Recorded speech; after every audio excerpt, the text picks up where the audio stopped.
Hello everyone, চলে এসেছি তোমাদের সাথে আবার একটা বিয়েবাড়ির ব্লগ নিয়ে। তো চলো, আজকে হচ্ছে আমার বান্ধবী স্নেহার দাদার রিসেপশন পার্টি। আর এটা হচ্ছে সুভাষগ্রামে হয়েছে, ওদের বাড়ি সুভাষগ্রাম। তো এই ঠান্ডার মধ্যে ট্রেনে করে সবাই মিলে সুভাষগ্রাম বন্ধুরা মিলে চলে এসেছি। আর এসেই এই যে এখানে হচ্ছে এন্ট্রি পথ। এবার চলো গিয়ে দাদা আর বৌদির সাথে আলাপ করি, গিয়ে গিফট দিই। আর দেখলাম দাদা আর বৌদি ভীষণ ব্যস্ত, কারণ অনেক লোকজন আসছে আর সবাই ছবি তুলছে, সবাই কথা বলছে। ফাইনালি আমারও টার্ন চলে এলো, আমিও চলে এলাম দাদা বৌদির সাথে আলাপ করে, গিফট দিয়ে আর ছবি তুলে নিলাম। এই দেখো আমি আমার বরমশাই চলে এসেছি। তারপর এই যে আমার বান্ধবী আর তার হবু বর, তো ওরা দুজন আজকে ভীষণ ব্যস্ত, কারণ দাদার বিয়ে বলে কথা। তার মধ্যিখানে একটুখানি সময় পেয়ে আমার সাথে একটু ছবি তুলে নিল। তারপর এই যে স্নেহার মা এখানে একা একা বসেছিল, আমি কাকিমাকে দেখেই ছুটে গেলাম যে কাকিমা কেমন আছো। অনেক দিন বাদে কাকিমার সাথে আবার দেখা হলো। তো কাকিমা আমাকে দেখেই বললো, হ্যাঁ ভালো আছি মা, তুমি ভেতরে আসো। তো চলো ভেতরে গিয়ে ওদের একটা ঠাকুর ঘর আছে, সেটা খুবই সুন্দর, সেটা তোমাদেরকে দেখাই চলো। আর এই দেখো ভেতরে ঢুকে আছে, আজকে এত লোকজন আসছে আর কাকিমাও ব্যস্ত। কাকিমার সাথে যে কথা বলবো, কাকিমাও ব্যস্ত হয়ে গিফট নিয়ে ভেতরে ঘরে চলে গেল, কারণ আজকের দিনে হবেই এত লোকজন। এই দেখো সবাই। আর আমার বান্ধবীর তো মানে পাত্তাই নেই, মানে ও তো এতই ব্যস্ত যে জোর করে একটা ছবি তুলতে পেরেছি ওর সাথে। আর এই যে এবার ওদের ঠাকুর ঘরটা তোমাদেরকে দেখাবো চলো। আর এই যে এখানে সবাই ব্যস্ত। আর এই দেখো ওদের ঠাকুর ঘরটা কি সুন্দর না, খুব সুন্দর করে সাজিয়েছে আর খুব সুন্দর এখানে ঠাকুর আছে।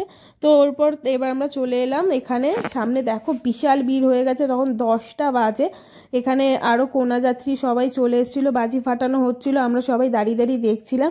আর এই যে আমার বান্ধবী আরও সব বন্ধু বান্ধব সবাই দাঁড়িয়ে আছে একসাথে। এখানে চিকেন পকোড়া, তারপরে ফুচকা ওরা সবাই খাচ্ছিল। তারপর চলে এলাম এখানে খাওয়া দাওয়ার। ওর সবাই মিলে খাবার জায়গায় চলে এসে বসে পড়েছি, কারণ এরপর আমাদের বাড়ি ফিরতে হবে, নাহলে লাস্ট ট্রেন আমরা এখানে পাবো না। চলো খাবারে কি কি আছে তোমাদেরকে দেখাই মেনু।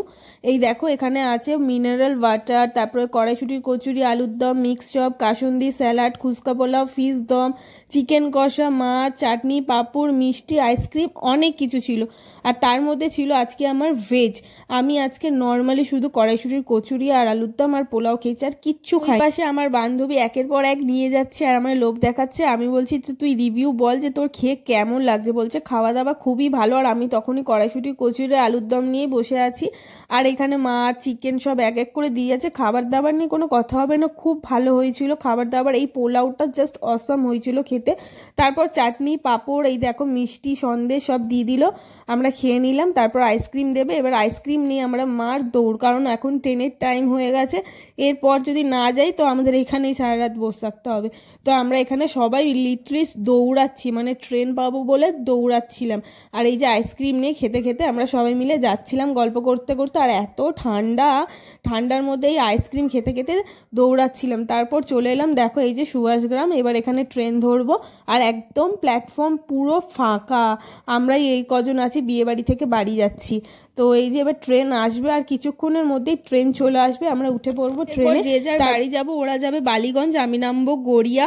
তো তারপর ট্রেন চলে আসবে। আর এই শীতকালের মধ্যে বিয়ে বাড়ি, তারপর ট্রেনে করে বন্ধুরা সবাই মিলে যাওয়া একটা আলাদাই মজা লাগছিল। সবাই ট্রেনে করে মজা করতে করতে আমরা যাচ্ছিলাম, গল্প আড্ডা করতে করতে। তো এইভাবে বিয়ে বাড়িটা জাস্ট দারুণ গেল আমাদের সবার। আর এই যে দেখানো টিকিট নিয়ে এখানে সবাই টিকিট কাটবে না বলছিল, আর ফাইনালি সবাই আবার টিকিট ফিকিট কেটে আর এই যে ট্রেনে উঠে গেছে। আর এরকে দেখো বাঁদরের মতন ঝুলছে।